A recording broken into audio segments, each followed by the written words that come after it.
जय श्री कृष्णा। श्रीमद् भागवत गीता का 11वां अध्याय। हे अर्जुन, संसार में मैं हूँ एक सम्राट, तुमको दृष्टि दिव्य दूं, देखो रूप विराट। सूर्य चंद्र दो नेत्र हैं, सिर मेरा आकाश। ब्रह्म अधिक मुझ में सभी, करते वेद प्रकाश। सब योद्धा मारे हुए, मेरे मुख के माही। देना चाहूं यश तुझे, मत करियो नाही। हाथ जोड़ अर्जुन कहे, प्रथम रूप लो धार। प्रभु ने अद्भुत रूप को, दीना तुरत विसार। अर्जुन ने कहा, हे भगवान, मुझ पर कृपा करके अत्यंत गुप्त अध्यात्म विषयक वचन जो आपने कहे, उससे मेरा मोह दूर हो गया। हे कमल नयन, मैंने जीवों की उत्पत्ति और नाश का कारण एवं आपका अक्षय महात्म आपके मुखारविंद से विस्तार पूर्वक सुना। आपने जैसा अपने रूप का वर्णन किया, वह आपका रूप देखने की मेरी इच्छा है। हे योगेश्वर, हे मधुसूदन, आप यदि मुझे उसके देखने योग्य समझें तो आप अपना वह अवयव रूप मुझे दिखलाइए। भगवान जी ने कहा, हे पार्थ, नाना प्रकार के, नाना वर्ण के और नाना आकारों के मेरे शत शत सहस्त्र सहस्त्र दिव्य रूपों को देखो। हे भारत, तुम वसु, रुद्र, अश्विनी कुमार, मरुद, गुण और जो पहले कभी नहीं देखे ऐसे मेरे आश्चर्यमय रूपों को देखो। गुणाकेश वचराचर सहित ये चरित्र देखो, तथा और कुछ जो देखने चाहो तुम यहाँ मेरी देह में देख लो, परंतु इन नेत्रों से मुझे नहीं देख सकोगे, इसलिए मैं तुमको दिव्य दृष्टि देता हूँ, उससे मेरा विराट रूप देखो। संजय ने धृतराज से कहा, हे राजन, इस प्रकार श्री कृष्णचंद्र ने अर्जुन से कहा और उसको दिव्य दर्शन देकर अपना अलौकिक रूप दिखलाया। उस विश्व रूप के अनेक मुख तथा अनेक नेत्र थे, उसमें अनेक अद्भुत दृश्य थे और उसमें अनेक सुंदर सुंदर आभूषण तथा दिव्य आयुधों से सुसज्जित थे। देह पर दिव्य पुरुष, दिव्य वस्त्र, दिव्य गंध देह पर लगे थे। उस समय आश्चर्य युक्त अनंत देव के सब और मुख दिखाई देते थे। आकाश में हजारों सूर्यों की प्रभा एक साथ हो तो भी उस महाआत्मा की प्रभा की समानता न कर सकेगी। उस समय अर्जुन ने देवादिदेव के शरीर में अनेक प्रकार से विमल इस समस्त जगत को एकत्रित देखा। अर्जुन आश्चर्य से चकित हो गया और उसका शरीर रोमांचित हो गया। उसने सिर नवाकर हाथ जोड़कर कहा, हे देव, आपके इस देह से सब देव, भिन्न भिन्न प्राणियों के समुदाय, कमल आसन पर बैठे हुए देवताओं के ईश, ब्रह्म, संपूर्ण ऋषि और दिव्य सर्पों को मैं देखता हूँ। हे विश्वेश्वर, तुम्हारे अनेक भुजा, अनेक उदार, अनेक मुख, अनेक नेत्र हैं, अतः आपका रूप अनंत है। आपके अंत तथा आदि का मैं नहीं देखता, किंतु समस्त विश्व में आपका ही रूप दिखता है। आपको किरीट युक्त गदा चक्र धारे, चारों ओर से देदीप्यमान तेजो राशि, सर्वत्र चमकते हुए अग्नि सूर्य की भांति प्रकाशवान, दीर्घिक्ष और अपरंपार देख रहा हूँ। मेरे मन से तुम ही ब्रह्म जानने की वस्तु, विश्व का महान आधार, नित्य सनातन धर्म के रक्षक, पुराण पुरुष हो। मैं आपको आदि, मध्य और अंत से रहित, अनंत शक्ति, अनंत भुजा, चंद्र, सूर्य और नेत्र जिसके, कांतिमान अग्नि से सदृश मुख वाला, अपने तेज से संपूर्ण संसार को तपाते हुए देख रहा हूँ। हे महात्मन, पृथ्वी एवं आकाश के मध्य का वह अंत व संपूर्ण दिशाएं आपसे ही व्याप्त हो रही हैं। आपका यह अद्भुत तथा उग्र रूप देख तीनों लोक व्यथित हो रहे हैं। ये देखा कि देवताओं के समूह तुम्हारी शरण आ रहे हैं, उनमें कितने ही भयभीत हाथ जोड़कर तुम्हारी प्रार्थना करते हैं। महर्षियों और सिद्धों का समूह समास्तिक कहकर नाना प्रकार से तुम्हारी प्रशंसा कर रहा है।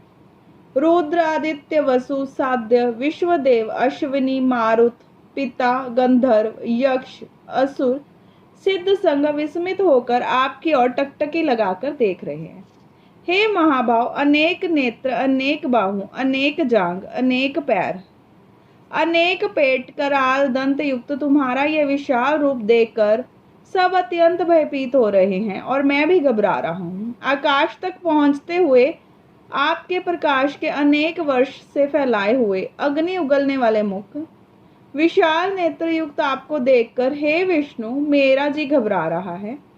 मुझसे धैर्य नहीं धरा जा रहा और चित्त स्थिर नहीं होता। हे देवेश, हे जगन निवास, इस भयंकर दाढ़ों वाले काल अग्नि के सदृश आपके मुख को देखकर मुझे दिशाएं नहीं सूझती।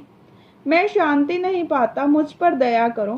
हे प्रभु, धृतराष्ट्र के दुर्योधन आदि पुत्र आपके साथ अनेक राजाओं सहित तथा भीष्म, द्रोण, कर्ण और हमारी ओर से मुख्य योद्धा बड़ी बड़ी दाढ़ों से युक्त आपके विकराल मुख में शीघ्रता से प्रवेश कर रहे हैं तथा उनसे आपके ही लोग आपके दांतों में दबकर ऐसे दिखाई देते हैं मानो उनका शरीर चूर्ण हो गया है। जैसे नदियों की अनेक धाराएं जब समुद्र की ओर बहती हैं, वैसे ही मनुष्य लोक के वीर आपके प्रज्वलित मुखों में प्रवेश कर रहे हैं। जैसे अग्नि में पतंगे गिरते हैं, वैसे ही वे लोग भी अपने नाश के लिए आपके मुख में बड़ी तेजी से प्रवेश कर रहे हैं। हे विष्णु, जलते हुए मुखों के चारों ओर से बस वीरों को निगलकर आप होड़ चाट रहे हैं। आपकी तीक्ष्ण प्रभाएं समस्त संसार को तेज से व्याप्त कर रही हैं। ये भयानक रूपधारी कौन है, ये मुझसे कहो। हे देवेश्वर, आपको नमस्कार है, मुझ पर प्रसन्न हो। हे जगतकर्ता आदि पुरुष, आपको जानने की मैं इच्छा रखता हूँ, क्योंकि आपकी ये प्रवृत्ति मेरी समझ में नहीं आती। श्री भगवान बोले, संसार का नाश करने वाला मैं उग्रकाल हूँ, समस्त जनों का संहार करने के लिए आया हूँ। तुम्हारे युद्ध ना करने पर भी ये वीर जीवित नहीं रह सकेंगे। अतः तुम उठो, शत्रुओं के संहार यश को लेकर इस समृद्धशाली राज्य का भोग करो। हे सव्य सचिन, उनको मैंने पहले ही मार रखा है, तुम केवल निमित्त मात्र हो जाओ। मेरे मारे हुए द्रोण, भीष्म, जयद्रथ, कर्ण और अन्य योद्धाओं को मारो। घबराओ मत, युद्ध करो, तुम युद्ध में शत्रुओं को जीतोगे। संजय ने कहा। इस प्रकार श्री कृष्ण जी के वचन सुन मुकुटधारी अर्जुन हाथ जोड़कर कंपित और भयभीत हुआ। साष्टांग प्रणाम कर नम्रता पूर्वक कहने लगा, हे ऋषिकेश, आपके गुणगान करने से संसार प्रसन्न और प्रेम मगन हो रहा है। राक्षस डर कर दिशाओं की ओर भाग रहे हैं। सिद्ध पुरुष आपको नमस्कार करते हैं। हे महात्मन, हे अनंत, हे देवादिदेव, हे जगन निवास, आप ब्रह्म से भी श्रेष्ठ हो, आपको देवता क्यों न नमस्कार करें। व्यक्त भी आप हो तथा अव्यक्त भी आप हो तथा इन दोनों से परे अक्षर भी आप हो। हे अनंत रूप, आप आदि देव हो, पुरातन पुरुष हो, विश्व के परम आधार हो, ज्ञात तथा श्रेष्ठ हो, श्रेष्ठ स्थान आप हो, विश्व का विस्तार करने वाले आप हो।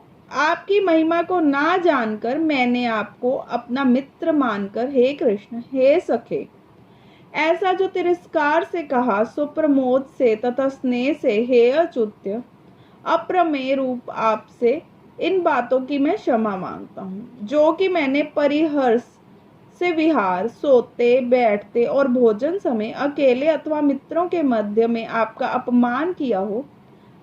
आप इस स्थान जंगल रूप लोक के पिता, पूज्य महान गुरु हो। त्रिलोकी में भी आपके समान कोई नहीं है। आपसे अधिक अतुल प्रभाव कहाँ से होगा। इसलिए स्तुत्य ईश आपको सिर झुकाकर प्रणाम करके यही प्रार्थना करता हूँ कि मुझ पर कृपा करो। हे देव, जैसे पिता पुत्र के, मित्र मित्र के, पत्नी पति के अपराधों को क्षमा करता है, वैसे ही तुम मेरे अपराधों को क्षमा करो। हे देव, जो पहले कभी भी नहीं देखा, ऐसा आपका रूप देखकर मैं प्रसन्न हूँ, परंतु भय से मेरा मन व्याकुल है, इसलिए वही पहले वाला रूप आप मुझको दिखलाइए। हे देवेश, हे जगन निवास, आप प्रसन्न हो जाओ। हे सहस्त्र बाहु, हे विश्व मूर्ते, मैं फिर आपको वही किरीट, गदा, हाथ में चक्र धारण किए हुए देखना चाहता हूँ। श्री कृष्ण भगवान ने कहा, हे अर्जुन, मैंने प्रसन्न होकर ये तेजोमय अनंत आद विश्व रूप अपने योग के प्रभाव से तुमको दिखलाया है, जिसको तुम्हारे अतिरिक्त इससे पहले कभी किसी ने नहीं देखा था। मेरा ऐसा भयानक रूप देख तुम व्याकुल हो और मूढ़ न हो।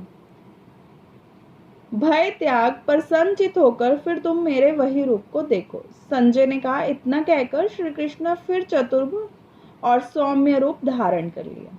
श्री कृष्ण ने अर्जुन से कहा, हे जनार्दन, आपके इस सौम्य देव मंगल रूप को देखकर अब मैं प्रसन्नचित हो स्वस्थता को प्राप्त हुआ। श्री कृष्ण बोले, हे पार्थ, मेरा जो विश्व रूप तुमने देखा है इसका दर्शन संभव नहीं है। देवता भी उस रूप की आकांक्षा करते हैं।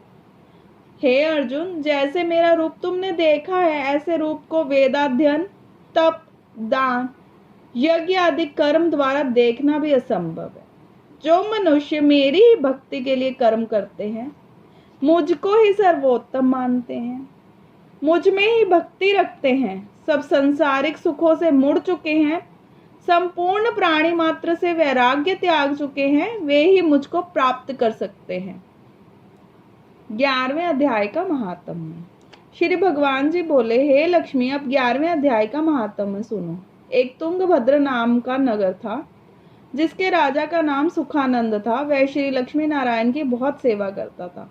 वहां एक ब्राह्मण बड़ा धन्य पात्र विद्वान पंडित रहता था।